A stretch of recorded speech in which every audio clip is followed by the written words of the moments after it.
إن الحمد لله نحمده ونستعينه ونستغفره ونعوذ بالله من شرور أنفسنا ومن سيئات أعمالنا. من يهده الله فلا مضل له ومن يضلل فلا هادي له، وأشهد أن لا إله إلا الله وحده لا شريك له، وأشهد أن محمدا عبده ورسوله. يا أيها الذين آمنوا اتقوا الله حق تقاته ولا تموتن إلا وأنتم مسلمون. يا أيها الناس اتقوا ربكم الذي خلقكم من نفس واحدة وخلق منها زوجها وبث منهما رجالا كثيرا ونساء، واتقوا الله الذي تساءلون به والأرحام إن الله كان عليكم رقيبا. يا أيها الذين آمنوا اتقوا الله وقولوا قولا سديدا يصلح لكم أعمالكم ويغفر لكم ذنوبكم، ومن يطع الله ورسوله فقد فاز فوزا عظيما. أما بعد، فإن أصدق الحديث كلام الله، وخير الهدي هدي محمد صلى الله عليه وسلم، وشر الأمور محدثاتها، وكل محدثة بدعة، وكل بدعة ضلالة، كل ضلالة في النار. أما بعد، Həmd ancaq Allah'a aittir, ona həmd edir, ondan yardım və bağışlanma diləyirik. Nəfslərimizin şərindən və pis əməllərimizdən Allah'a sığınırıq. Allah kimi hidayətə yönəltmişsə onu heç kəs azdıra bilməz, kimi də azdırmışsa heç kim onu hidayətə yönəldə bilməz. Şəhadət edirəm ki, Allah'tan başqa heç kəs ibadətə haqlı və layiq deyil. O təkdir, şəriksizdir, nə doğub, nə doğulub. Onun heç bir tayı, bərabəri, bənzəri, oxşarı, misli yoxdur. O bir şeyin olmasını istədikdə ondan yalnız ol deməkdir. Belə olduğu halda bütün sıxıntıların çarəsi və dərdlərin dərmanı onun əlindədir. O hər şeyi əvəz edir, amma hər şey onu əvəz edə bilməz. Həmçinin şəhadət edirəm ki, Muhammed sallallahu aleyhi və səlləm onun qulu və elçisidir. Müsəlman qardaş və bacılar, nəzərinizə çatdırmaq istədiyimiz bu mövzu özünə müsəlman adı verən hər bir kimsəyə xatırlanması lazım olan mövzudur. Çünki insan şəhadət gətirdikdən sonra İslam'a girməyinə baxmayaraq bununla iş qurtarmır. Bir çox amillər var ki, insan onları etdiyində dünya və axirətini məhv edir. Bütün sıxıntıların, problemlərin başı da buradan qaynaqlanmağa başlayır. İnsanla Allah arasındakı bağlar kəsilir. Bu mövzumuz Allah'ı yaxşı tanımaq, ona ibadət etmək, öldükdən sonra dirilmək, o biri dünyaya kim gedib gəlib kimi suallara cavab vermək, cənnət və cəhənnəm elə bu dünyadadır. Allah ölüləri təkrar necə dirildəcək, çürümüş sümüklərə necə həyat verəcək kimi şübhələrə cavab verməkdən ibarət olacaq. Qur'an-ı Kərimin həqiqətən elmi bir kitab olması və onun bəşər tərəfindən yazılmağının heç cür mümkün olmadığını məntiqi misallar çəkərək və şəri dəlillərdən istifadə edərək açıqlamağa çalışacaq. Əvvəla, hər bir insan öz yaradanını yaxşı tanımalıdır. Yaradanını tanımaq isə heç də çətin deyil. Məsələn, Allah'ı tanımaq üçün çox uzağa getmək lazım deyil. Ətrafımıza düşünərək baxmaq kifayət edər. Məsələn, qarşımızda və yaxud və yaxınlığımızda olan hər hansı bir əşyaya baxsaq və özümüzə belə bir sual qoysaq kifayət edər. Gördüyümüz bu əşya öz-özünə yarana bilərmi? Məsələn, əlimizdəki qələm, yazdığımız dəftər, oxuduğumuz kitab öz-özünə yarana bilərmi? Cavab əlbəttə ki, yox. Əgər bir qələm varsa, mütləq kiminsə tərəfindən düzəldilib, bir dəftər və yaxud bir kitab varsa, deməli mətbə var. Əgər paltar yuyan və yaxud ət çəkən maşın varsa, demək kiminsə tərəfindən düzəldilib. Bir dəftər və yaxud bir kitab varsa, deməli mətbə var. Əgər paltar yuyan və yaxud ət çəkən maşın varsa, demək onun fabriki və istehsalçısı var. Bütün bu sadaladığımız və sadalamadığımız bir çox əşyalar insan beyninin səmərəsi və bəhrəsidir.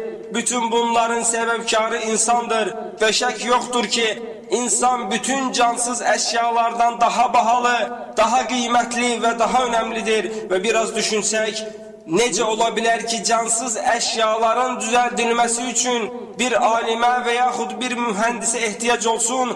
Ama təbiətdəki milyonlarla canlı orqanizmin ve bunların da başında insanın yaradılması için heç kimə ehtiyac olmasın. Deməli bir böcek belə öz-özünə yaradıla bilmirsə, bəs onda milyonlarla müxtəlif varlıqlar ve bunların da başında onların en kıymetlisi olan insan necə öz-özünə əmələ gələ bilər? Allah'ın varlığına iman ettikten sonra onu daha güzel tanımak için yine de onun yarattıklarına bakıp düşünmek kifayettir. Nece deyərlər, sənətkarın məharəti, qabiliyyəti, gücü, qüvvəti onun el işinden bellidir. Eğer bize deseler ki möhtəşəm bir binanın layihəsini çeken mimar kardır, kördür veya xudlaldır, biz buna inanarıq mı? Əlbəttə ki yox. Deməli belə bir möhtəşəm əsəri ortaya çıkartmak için insan gerek elinde olsun. Elinde olmak için insan mütləq gerek görmeli, eşitmeli ve bilmelidir. Elim olduktan sonra ise bu eseri ortaya koymak için güç lazımdır. Buradan başa düşülen odur ki uca Allah bu kainatı ve içindeki milyonlarla canlı organizmi yaratıpsa ve bunu idare edirse o diridir, güçlüdür, elimlidir, görendir, eşidendir ve danışandır. Allah'ın kelamı ise Kur'an-ı Kerim'dir. Ve birden ortaya sual çıkabilir ki ben Allah'a inanırım ama Kur'an-ı Kerim'in Allah tarafından yazılmasına Kur'an-ı Kerim'in Allah tarafından yazılan bir kitap olduğunu kabul etmirəm. Ola bilsin ki o kiminse tarafından ne varsa yazılıb. Bu şübhə sahiblerine cevap olarak böyle bir misal çekək. Her bir düzeldilen texnikanın, hatta küçük bir telefonun böyle içinde istifade olunma qaydalarını ve təlimatlarını gösteren bələdçi bir kitap çıxırsa, necə olabilir ki bu kainatın en qəliz, en mürəkkəb ve en çok değerli olan bir məxluqunun, yani insanın kitabı olmasın? Kur'an-ı Kerim hiçbir benzeri olmayan möhtəşəm bir kitaptır. İnanmayan insanlar tarafından defalarla böyle bir kitap yazılmasına cəhd edilse de hamının cəhdi boşa çıkmıştır. Kur'an-ı Kerim'e hayatın hansı sahəsindən baksan orada bir adillik, nəsihət, istiqamət ve hikmet taparsan. Kur'an psixoloji bir qaynaqdır. Elmi taraftan yanaşsan Kur'an-ı Kerim açıklanan ve açıklanmayan elmi sirlerle ve möcüzelerle doludur. Tibbi bakımdan yanaşsan Allah Kur'an-ı Kerim'i okumağı şəfa olarak indirib. Vallahi elə bir xəstəlik yoktur ki onu Kur'an-ı Kerim'le mualicə etmek mümkün olmasın. İster tibbe məlum olan, isterse de hekimlerin götürün, aparın bizlik değil dediği xəstəliklər. Ve bu meseleni çok uzatmak istemirik. Kimin böyle bir şüphesi varsa Kur'an-ı Kerim'in möcüzeleri haqda yazılmış minlerce kitaba müraciət edebilir. Kur'an-ı Kerim Allah'ın kitabı olduğuna iman getirdikten sonra onun içerisine nəzər salıb onu okuyup ona əməl etmek lazımdır. Eğer Kur'an'a nəzər salsaq görər ki uca Allah Teala bizi Allah'a ve ahiret gününe, qəbir əzabına ve nimetlerine, öldükten sonra dirilmeye, sorgu sual olunacağımıza, yaxşı insanların kitabının sağ, pis insanların kitabının ise sol eline verileceğine, adalet terazisinin qurulacağına, sirat köprüsünden keçməyimizə, cennete ve cehenneme inanmağımızı bizden istəyir. Kim dese ki Kur'an'a inanıram ama Allah'ın ölüleri dirilteceğine inanmıram. Ölenden sonra dirilmek boş şeydir. O dünyaya kim gedib gelib? Bu şüphe sahiplerine cevap olarak böyle bir misal çekek. Evvela insan bu sözüyle Allah'ı yalancı hesap edir. Çünkü beşer tarafından yazılması mümkün olmayan Kur'an-ı Kerim bunun eksini deyir. Kur'an Allah kelamıdır. Allah insanları kıyamet günü dirilteceğini öz gücüyle ispat edir.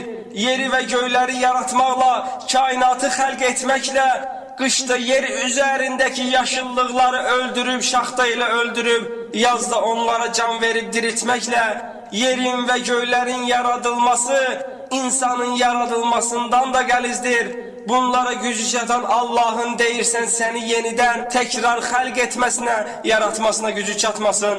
Bir de bir usta için bir şeyi ikinci defa düzeltmek birincisinden de asan değil mi? Bir de ki eğer sen dirildilmeseydin bu dünya kefezesinde gözledilmeyinin mahiyeti ve ne önemi var idi? Demeli sabah məhkəmə qurulacaq ki, sen bugün burada gözledilirsen ey insan. Yoksa bütün insanlar bir anda məhv olup gedərdiler. İnsanın dünyaya gelmesi, böyümesi, qocalması, ona hayatta ihtiyar ve mühlet verilmesi, yani bu müddeti insan keçirtməsini bir təsadüf olduğunu fikirləşirsənsə yanılırsan. Eğer dünyada biri sana davamiyyətli yaxşılıq etsə, sen deməzsəm ki, xeyr ola, mənə bu qədər yaxşılığı bu kəs niye edir, onun ne marağı var? Bəs niye göre Allah'ın bu kadar nimetleri sana karşılıksız verdiğini ve yaxud bu kadar nimetlere göre sabah sorğu-sual olunmayacağını, mükafat ve ceza tedbirlerinin görülmeyeceğini düşünürsen, senin bu düşüncelerin hansı məntiqə uyğundur, hansı ağla yaxındır? Dedik ki, Allah ölüleri dirilteceğini insanlara öz gücüyle ispat edir. Yeri göyleri yaratmakla, kainatı xəlq etmekle, kışta yaşıllıkları şaxta ile öldürüp yazda onlara can verip diriltmekle. Bəs sen ey insan, sen ki bir milçek, bir ot belə yarada bilmediğin halda, ölenden sonra dirilmek boş şeydir. Cennet ve cehennem ele bu dünyadadır kimi iddialarını neyle əsaslandırırsan, Allah'ın gücü, qüvvəti, vədi göz qabağındadır. Bəs seninkiler hardadır? Allah'ın ölüleri diriltme haberi ta dünya yaradılandan bugüne kimi gönderilmiş 124 bin peygamberin, 365 elçinin diliyle təsdiqlənmiş bir haberdir. Tövrat'ta, Zebur'da, İncil'de, Kur'an'da təsdiqlənmiş bir haberdir. Nece diyerler, o da olmayan yerden tüstü çıkmaz. Ama sen deyirsən bu tüstünün kaynağı yoktur. Tarihi kitaplara qayıtdıqda ise hatta İsa peygamberin ölüleri diriltme möcüzeleriyle doludur. Allah bize eşit faydalanlardan etsin. وأقول هذا القول وأستغفر الله لي ولكم إنه كان توابا رحيما.